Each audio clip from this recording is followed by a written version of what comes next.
If you love intense HFY stories where humanity turns fear into strength, hit like and subscribe so you never miss the next battle.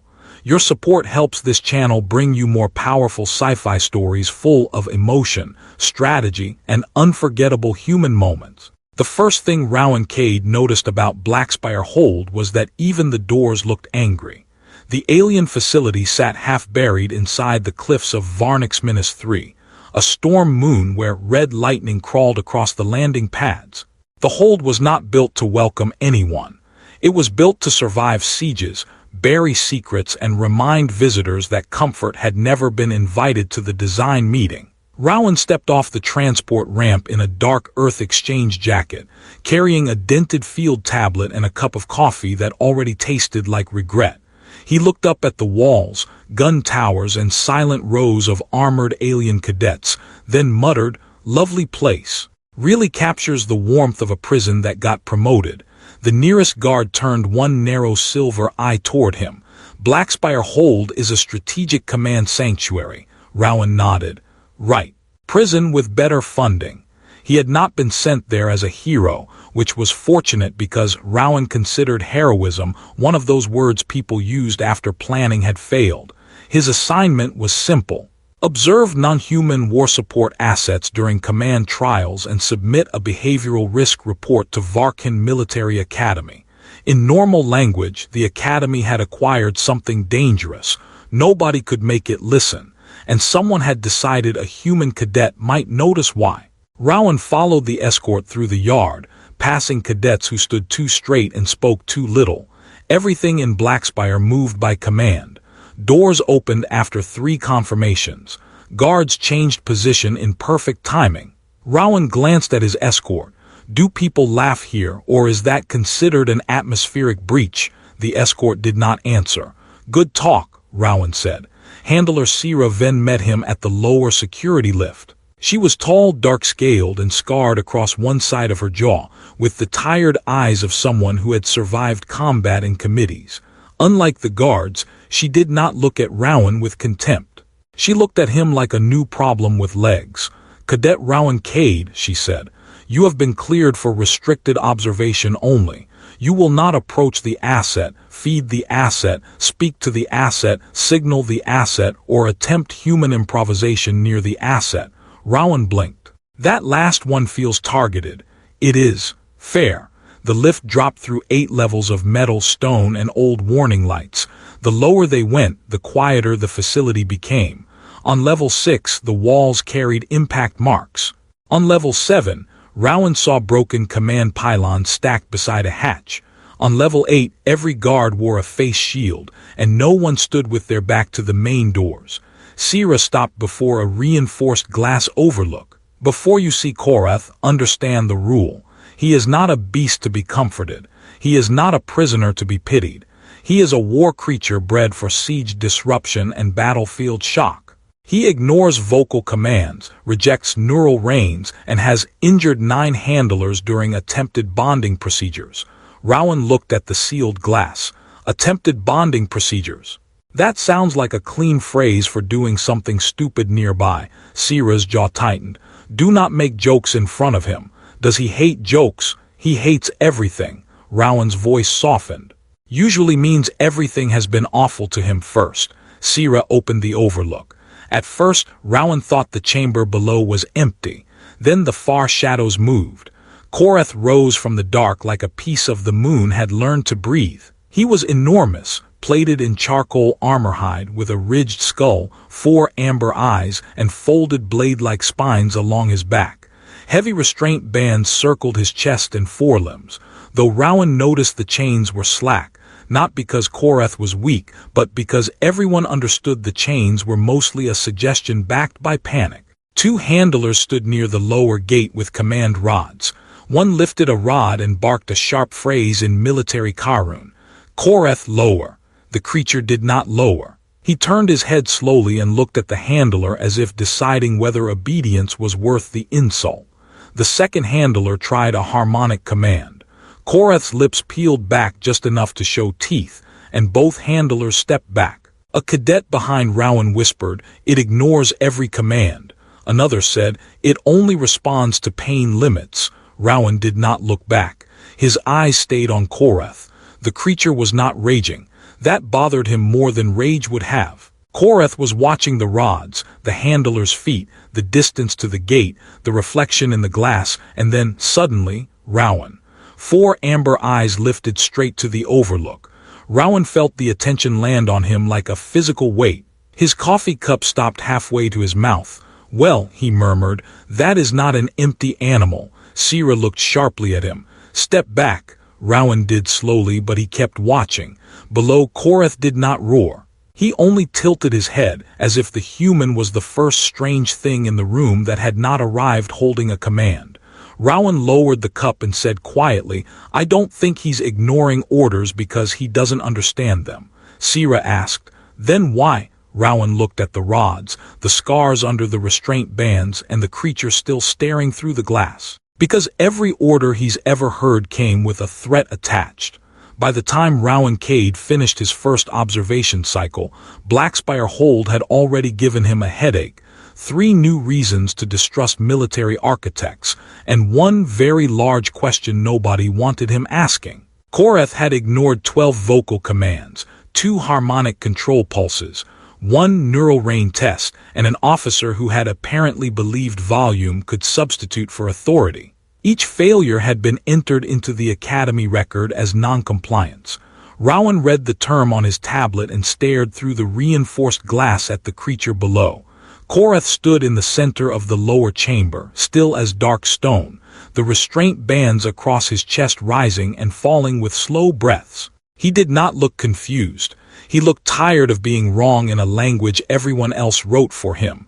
Rowan tapped the record with 1 finger. "Non-compliance," he muttered. "That's a fancy way to say he understood you and decided your whole personality was a bad idea." Handler Sira then stood beside him with her arms folded. "You were invited to observe, Cadet Cade, not diagnose command failure." Rowan did not look away from the chamber. "Good news, I'm multitasking." Sira's eyes narrowed. "Your report should focus on asset risk. That is what I'm doing." He turned the tablet toward her. Risk Factor 1. Every interaction begins with someone holding a control rod. Risk Factor 2. Every failed command is followed by escalation. Risk Factor 3. Nobody here knows if he can choose cooperation because nobody has offered him anything except obedience or pain. Sira's jaw tightened. "You think this is simple because you have not stood in that chamber." Rowan's sarcasm softened. "No, I think it's complicated because everyone who stands in that chamber brings the same answer." Sira was quiet for a moment, which Rowan counted as progress because nobody had threatened to remove him yet. Then the lower chamber alarm chimed twice. A supply hatch opened near the far wall, and a feeding platform slid out carrying a dense gray nutrient block and a shallow water tray. Korath did not move. 1 handler at the lower gate spoke into the amplifier. "Korath, feed." The creature's eyes shifted toward the hatch, then toward the handler's rod. He stayed still. "Korath, feed," the handler repeated, sharper this time. Rowan leaned closer to the glass. "You command him to eat," Sira answered flatly. "Routine maintains control." That sentence should be illegal in at least 6 emotional jurisdictions. The handler raised the rod. Korath's spines lifted. He still did not move toward the food. The rod sparked once, not touching him, not yet, but promising. Korath struck the floor with 1 forelimb and the water tray flipped against the wall, spilling across the stone.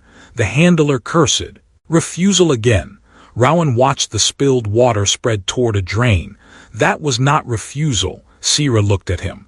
"Then what was it?" Rowan pointed below. He waited until the rod sparked, then hit the nearest thing that would end the command without crossing the chain line. He is not refusing food. He is refusing the ritual attached to it. Sira's expression flickered, but the handler below had already turned away. The nutrient block remained on the platform, untouched. Korath retreated into the shadow with his eyes still open. Rowan closed his tablet. "Does he always leave it?" "Sometimes. And then, the chamber crew removes it." Rowan looked at her. "So hunger is part of the conversation." Sira's voice sharpened.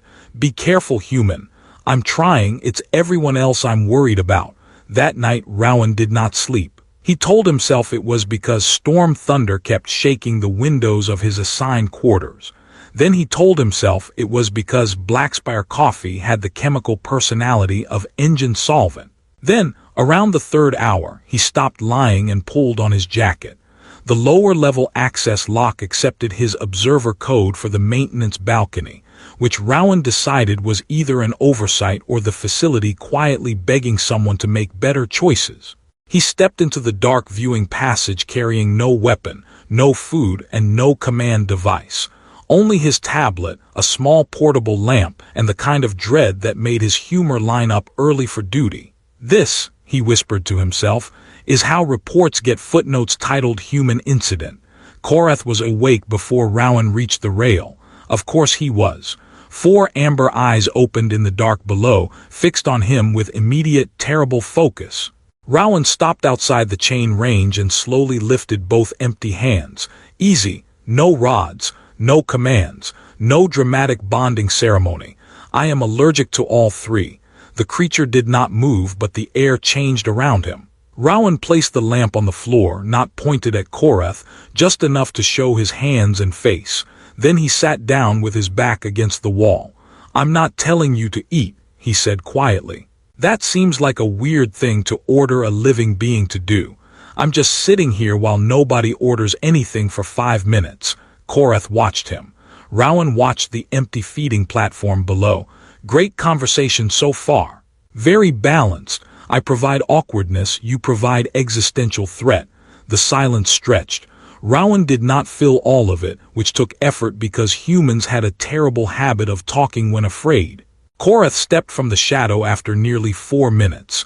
The chains whispered across the stone but did not tighten. He approached the old nutrient block still lying near the wall, looked once at Rowan, then lowered his head and ate. No command, no rod, no audience, just choice.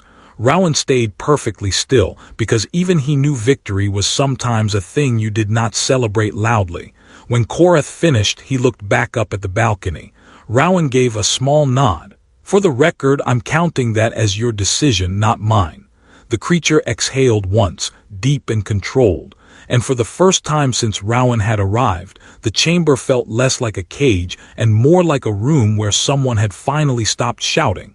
By morning, Rowan Cade had written the most dangerous report of his academic career, mostly because it contained the phrase, "The asset made a voluntary decision," 3 times, and military people hated when weapons started having verbs of their own. He stood in the observation bay with his tablet tucked under one arm while handler Sira then read the report in silence.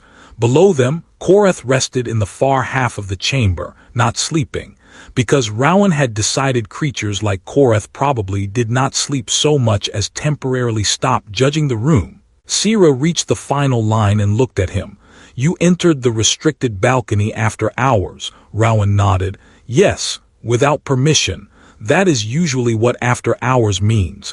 Her scarred jaw flexed. And you claim Korath ate because no command was issued. Rowan lifted one finger. Important correction. I claim Korath chose to eat when no command was issued. The difference is small unless you happen to be Korath. Sira stared down through the glass. The chamber crew says he finished the entire block. Shocking development. Living creature enjoys food more when nobody turns dinner into a hostage negotiation. You are making assumptions. Rowan tapped his tablet. No, I'm making a pattern.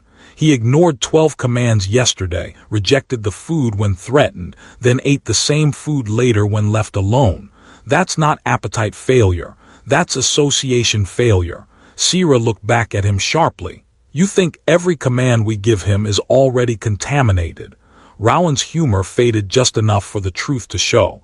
I think every command comes wearing the same uniform as pain. He may not hate instructions. He may hate what instructions usually mean next. Sira did not answer for a long time. Then she said, What do you recommend? Rowan blinked. Wow, that sounded dangerously like asking the human. Do not enjoy it. Too late. He stepped toward the glass and pointed to the lower chamber. Give him a choice interval. Same schedule, same food, same water, but no amplified command, no visible rod, no handler at the gate. Place the platform, withdraw, observe. 5 minutes.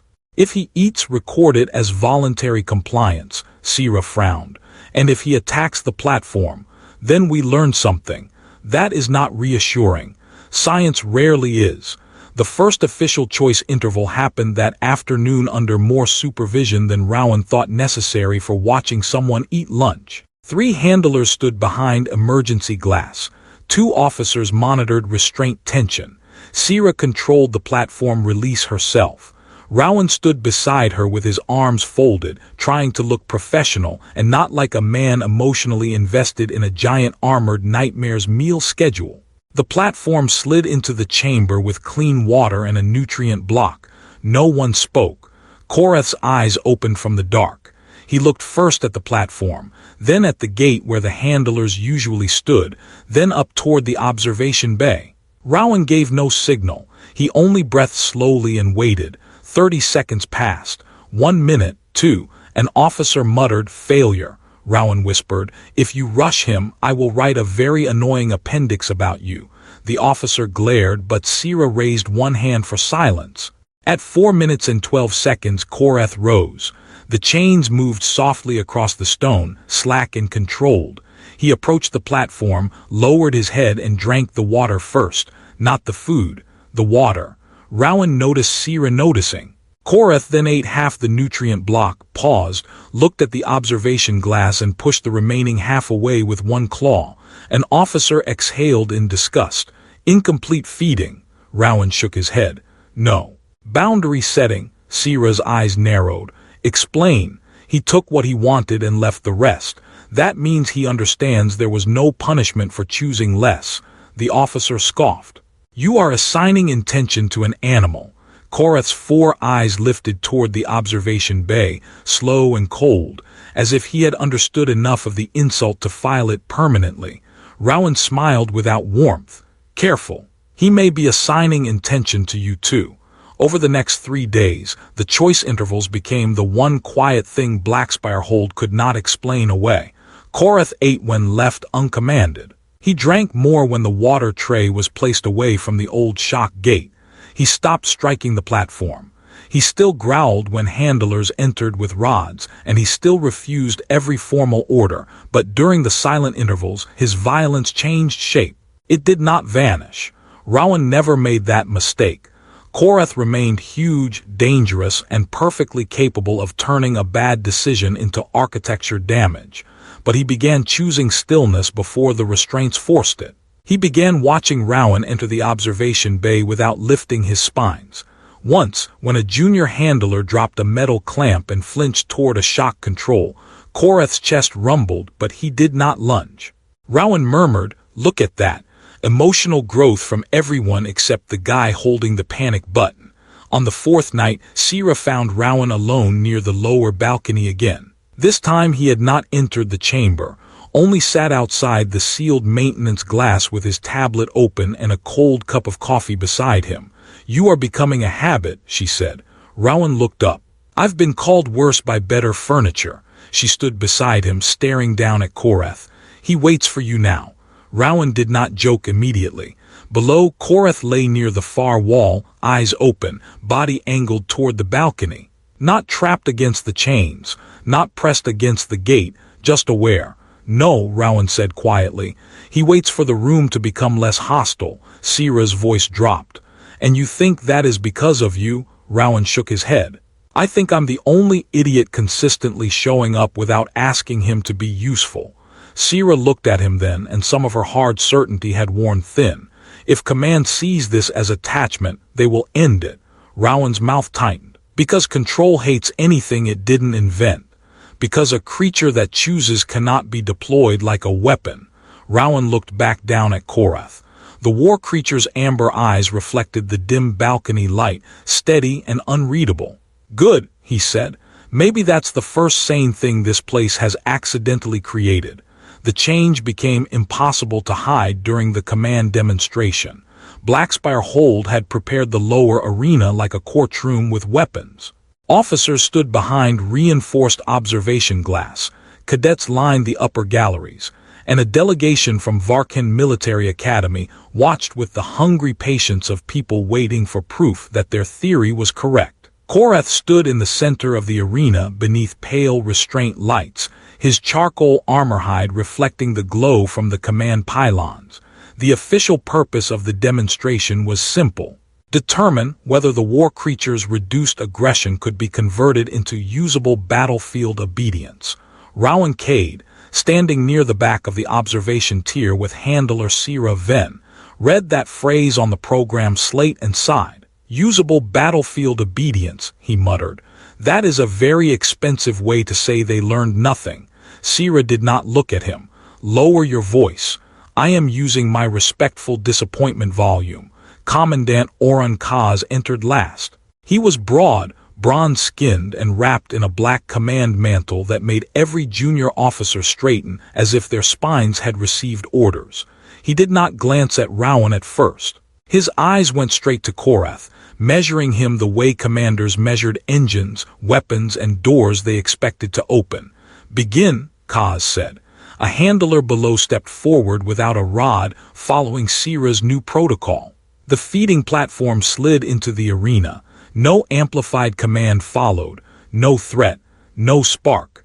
Korath watched the platform, then lowered his head and drank. The observation tier shifted with surprised whispers. Rowan folded his arms. Amazing. Living being eats when dinner stops being a hostage crisis. Someone alert science. Sira's mouth twitched once, but she killed the expression quickly. Kaz did not look impressed. Proceed to command trial. Sira stiffened. Commandant, the choice intervals were not designed to transition directly into obedience testing. The Academy did not request a dining report handler. It requested operational viability. Below, 2 handlers rolled a target drone into the arena. It unfolded into a simulated infantry machine, harmless but shaped like a threat. A command officer activated the arena speaker. Korath, strike target. Korath looked at the drone. Then he looked at the officer. He did not move. The officer repeated the command louder. Korath, strike. Korath's spines lifted slightly, not toward the drone but toward the speaker. Rowan leaned forward. He knows it is not attacking. Kaz finally turned his head. Cadet Cade, you are not part of this demonstration. Rowan gave a small nod. That is becoming increasingly obvious. The officer below signaled for the target drone to lunge. It moved too close to a junior technician standing near the gate, a young alien holding a diagnostic case and trying very hard not to tremble. Korath moved instantly, not at the drone's center, not in blind aggression. He stepped between the drone and the technician, struck the machine sideways with one plated shoulder, and pinned it under one forelimb without crushing the technician or the gate equipment. The arena went silent. The junior technician dropped the diagnostic case. Korath lowered his head, eyes burning, but he did not attack her. He only held the drone down until it stopped moving. Rowan whispered, "There, that's not obedience. That's judgment." Kaz heard him. This time he turned fully. Judgment is not what we require from a siege asset. Rowan looked at the pinned drone below, then at the frightened technician still alive beside it. Then maybe stop calling him an asset before he keeps embarrassing your vocabulary. Several officers bristled. Sira stepped close to Rowan and murmured, "Careful." Rowan answered without moving his eyes from Kaz. "I'm trying, but he keeps saying things that deserve consequences." Kaz descended one level to the main observation rail. "You have interfered with our handling structure since your arrival." His voice carried across the chamber. "You encouraged unsupervised behavioral adaptation, weakened command response, and created unauthorized attachment." Rowan tilted his head. Unauthorized attachment. Another beautiful phrase. "Did you rehearse that in a mirror or just hate feelings naturally?" Sira's hand closed around Rowan's sleeve. Kaz's eyes hardened. "You think this is humor?" Rowan's face changed then, the joke falling away. "No. I think you watched a creature protect a technician instead of destroy a target, and your first thought was how inconvenient that makes him. That is not a humor problem, Commandant. That is a leadership problem. The silence after that felt dangerous. Korath lifted his head below, watching the rail. He had heard Rowan's voice sharpen. Everyone noticed. Kaz noticed most of all. "There," he said coldly. Attachment response. "The human has compromised the asset." Rowan glanced down. Korath was not lunging, not roaring, only watching. "No," Rowan said quietly. "He is paying attention to who sounds like a threat." Kaz turned to Sira. Effective immediately, Cadet Cade is removed from all lower-level access. Choice intervals are suspended. Korath returns to formal restraint protocol pending full review. Sira's face went still. "Commandant, that may undo the progress. Progress that cannot be commanded is instability." Rowan gave a humorless laugh. "There it is, the official motto of bad ideas everywhere." Two guards stepped toward him. Sira did not move, but her eyes warned him not to fight. Rowan let them take his access band. Below, Korath rose fully, chains sliding across stone with a sound that made every officer flinch. He did not strike. He did not roar. He only stared at Rowan as the guards escorted him toward the lift. Rowan looked back through the glass and forced a crooked smile. "For the record, big guy, this is still not my worst meeting." Korath's amber eyes stayed fixed on him until the lift doors closed. And deep inside Blackspire Hold, where old vents carried sounds the security grid ignored, something metallic began moving behind a sealed wall. Rowan Cade was halfway through being escorted back to the upper guest wing when Blackspire Hold proved, with spectacular timing, that every bad command decision eventually submitted an invoice. The lift shuddered once, hard enough that one guard slammed a hand against the wall. The red security lights blinked out, returned pale white, then shifted into a deep violet Rowan had not seen before. He looked at the ceiling. "That feels like the building just remembered a secret." The guard on his left tightened his grip on Rowan's arm. "Silence." Rowan tilted his head, listening. Beneath the lift's emergency hum was a second sound, low and rhythmic, like metal teeth turning behind stone. "No, seriously," he said, the sarcasm thinning. "Does this place have a color for ancient machinery waking up without permission?" The guard opened his mouth to answer, but the lift stopped between floors and the speaker above them crackled with Commandant Kaz's voice. "All lower-level personnel remain at stations. Formal restraint protocol is active. No unauthorized movement." Rowan stared at the speaker. That is a terrifyingly confident sentence for a man who just lost control of his own elevator. The lower floor shook again. This time the vibration came up through Rowan's boots and into his ribs. The guards exchanged one quick look, which told Rowan more than any briefing could have. They did not know what was happening either. Then Handler Sira Ven's voice cut across the emergency channel, strained but controlled. "Commandant, shut down the restraint lattice. Korath is reacting to something below the arena wall." Kaz answered sharply. "Korath is reacting because your choice intervals weakened obedience conditioning." Sira's voice hardened. "No, he is tracking a movement source behind sealed infrastructure." Rowan pulled against the guards. "You heard her. The giant armored lie detector is pointing at the basement." One guard raised his weapon. "You are removed from lower access." Rowan looked at him. "Friend, if your facility monster is calmer than your command staff, maybe update your priorities." The lift emergency hatch above them burst open before the guard could respond. Sira dropped through with a maintenance cutter in one hand and absolutely no patience left in her face. "Give him to me." The guard stared. "Handler Ven, he is restricted." Sira pointed the cutter at the door controls. "So is the lower arena, and yet something is opening it from the inside." Rowan gave the guards a small shrug. "I'd argue with her, but she has the tool and the healthier survival instinct." The next tremor made the lift lights flicker. The guards let go. Sira cut the lift lock, forced the doors open, and pulled Rowan into a narrow service shaft. Smoke did not fill the corridor, which Rowan appreciated because danger without smoke felt less lazy. Instead, the walls pulsed with violet lines, old circuits waking beneath newer panels. "What is that?" he asked. Sira moved fast. "Legacy Command Lattice, built before neural rains." Officially sealed, I'm guessing unofficially stupid. It was designed to make siege creatures follow battlefield priority signals. Rowan's face went cold. You mean it does not command Korath? It tells him what to fear. Sira did not answer. That was answer enough.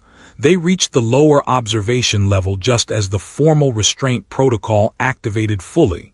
In the arena below, Korath stood surrounded by 6 command pylons rising from the floor like metal spears.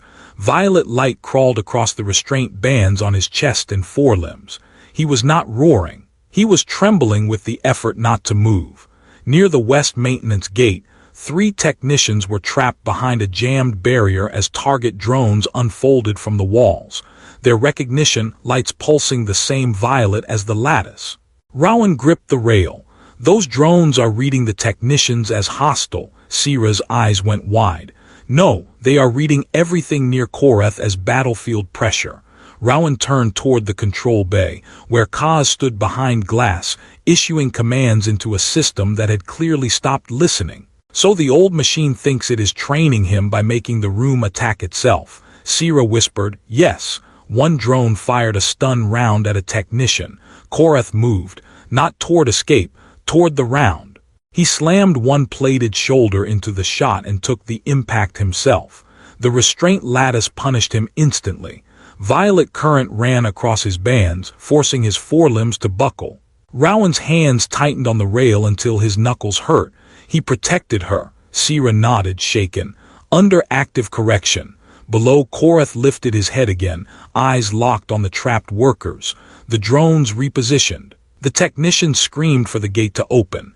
Kaz shouted through the arena speakers, Korath, lower. Korath, submit. Rowan snapped. He is already doing the one useful thing in this room. Korath heard Rowan's voice. 4 amber eyes turned upward through the violet glow. The trembling in his body changed. Not easier, clearer. Rowan stepped to the emergency stairwell. Sira grabbed his sleeve. If you go down there, the lattice will mark you as pressure too. Rowan looked at Korath shielding the workers while the machine punished him for it. Good. Maybe it'll finally notice someone volunteering. Sira's grip tightened. Rowan, for once he did not joke. He learned the room could be less hostile. I am not letting the room prove him wrong. He ran down before fear could file an objection. The arena gate opened just enough for him to slip through. The air inside tasted like metal and electricity. Every drone pivoted toward him. Kaz's voice roared from above. Remove that human. Rowan ignored him and walked slowly toward Korath, both hands visible. Hey, big guy, he called, voice shaking but steady enough. Bad room again. Very bad room, but I'm here without a rod. Korath's restraint band sparked. A drone aimed at Rowan. Korath stepped between them, taking another hit across his armored side. Rowan swallowed hard. Yeah, he whispered. That's what I thought. Then he turned to the trapped technicians and shouted, when he moves, you run. Behind him, the first command pylon began to crack under Korath's claws. The first command pylon cracked with a sound that made every officer in Blackspire hold remember fear at the same time. Korath did not roar when it broke. He did not celebrate freedom like a wild thing suddenly released. He lowered one armored shoulder, drove his claws into the arena floor, and tore the violet-lit machine out of its socket because it was between Rowan Cade and the trapped technicians. Sparks burst across his restraint bands. The old command lattice punished him again, forcing his forelimbs to shake, but Korath stayed upright. Rowan stood beside him with both hands raised, heart hammering, trying very hard not to think about how every drone in the arena had decided he was now a high-priority problem. Okay, he said, voice rough. Good news, big guy. You are officially better at ignoring bad instructions than most academy committees. A drone fired toward the technicians near the west maintenance gate. Korath moved before Rowan did. He slammed his plated body into the shot and took the impact across his side. The force pushed him half a step, but he did not fall. Rowan turned and shouted, "Run now." The technicians hesitated for one terrified breath. Then Sira Ven's voice cut down from the observation level. "Move. That is an order you should actually obey." They ran. Korath shifted his body to shield them, not because Rowan commanded him, not because the lattice told him, but because he had chosen the difference between danger and helplessness. Rowan watched him step over one fallen technician without touching her, block a drone strike meant for another, and hook one pylon cable with a claw to rip it away from the exit path. "There," Rowan shouted up toward the control bay. "That is not instability, that is judgment." Commandant Oren Kaz stood behind the upper glass, face hard with fury and something close to panic. "The creature is responding to the human," Rowan laughed once, breathless and angry. "No, Commandant, he is responding to the situation. I know that is less flattering for your worldview." Kaz slammed one hand against the control rail. "Activate full restraint," Sira turned on him. "If you do that, the lattice will overload every band on his body. Then the asset will submit." Sira's voice became cold enough to cut. "He is protecting your personnel. He is disobeying command." Rowan looked up at Kaz, and for once there was no joke in his face. Maybe command should try being worth obeying. The second pylon broke when Korath drove the first broken pylon into it like a club. The arena lights flickered. 2 drones lost alignment and crashed into the floor. The remaining machines turned toward Rowan, reading his movement as the center of the disruption. Korath saw it. Rowan saw Korath seeing it. "No," Rowan said softly. "Do not take all of it." Korath lowered his head, amber eyes fixed on him, and for one strange second Rowan understood the answer without words. The creature had been commanded all his life. He had been shocked, restrained, corrected, and labeled dangerous every time he made a choice. Now he was making one anyway. Korath moved. Rowan moved with him, not leading, not riding, not commanding, just trusting the direction of a creature everyone else had called uncontrollable. Together they crossed the arena toward the central lattice core. Rowan ducked under a drone burst and slid across the floor, grabbing a fallen technician's toolkit. "Sira," he shouted, "tell me this place has a manual shutdown that is not labeled "press here to make things worse." Sira's voice answered over the speaker. "Central core panel, lower right side, 3 locks, wonderful." A puzzle while being shot at. Korath planted himself between Rowan and the drones. His tail swept low, knocking one machine out of the air without crushing the unconscious guard beneath it. Rowan reached the core panel and forced the first lock open with a maintenance cutter. The second jammed. The third sparked violently. "I hate legacy systems," he muttered. A drone angled toward his back. Korath struck it aside, but the lattice current surged again. This time he dropped to one knee. The whole arena shook. Rowan looked back. "Stay with me." Korath's 4 eyes lifted. Rowan jammed the cutter into the second lock and twisted until the metal screamed. "You hear that? That is the sound of me voiding several warranties for friendship." The second lock broke. Sira appeared at the lower gate with 2 guards behind her. "Rowan, the third lock needs simultaneous pressure from the command rail." Rowan looked up. Kaz stood frozen beside that rail. Sira turned to him. "Commandant, open it." Kaz did not move. The last drone lifted toward Rowan. Then one of the rescue technicians stepped forward, shaking but alive. "Korath saved us." Another guard lowered his rifle. "He took the shots." A third said, "The human was right." The words moved through the observation level like a chain breaking in silence. Kaz looked around and saw obedience leaving him one witness at a time. Sira stepped past him, slammed her palm onto the command rail and shouted, "Now, Rowan." Rowan pulled the final lock. The violet light died. Korath's restraint bands went dark, then fell open with a heavy sound against the arena floor. For a moment, nobody breathed. Korath stood free in the center of Blackspire Hold, surrounded by broken drones, shattered pylons and soldiers who suddenly understood that fear had never been the same thing as truth. Kaz whispered, "Resecure him." No one moved. Rowan stood beside Korath, exhausted, bleeding from a cut over his brow and somehow still upright. "Commandant," he said, "if the first thing you do after watching him save your people is reach for chains, the problem was never him." Sira descended into the arena and stood on Korath's other side. Korath acted with threat distinction, restraint and protective intent. "I am entering that into the official record." Kaz stared at her. You would side with the human. Sira looked at Korath, then at Rowan. No. I am finally siding with what happened. Weeks later, the lower arena was empty.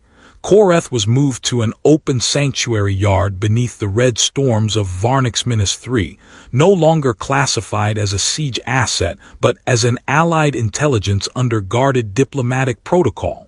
Rowan visited at sunset with no rods, no commands, and one terrible cup of Blackspire coffee. Korath approached without chains and stopped beside him. Rowan held up the cup.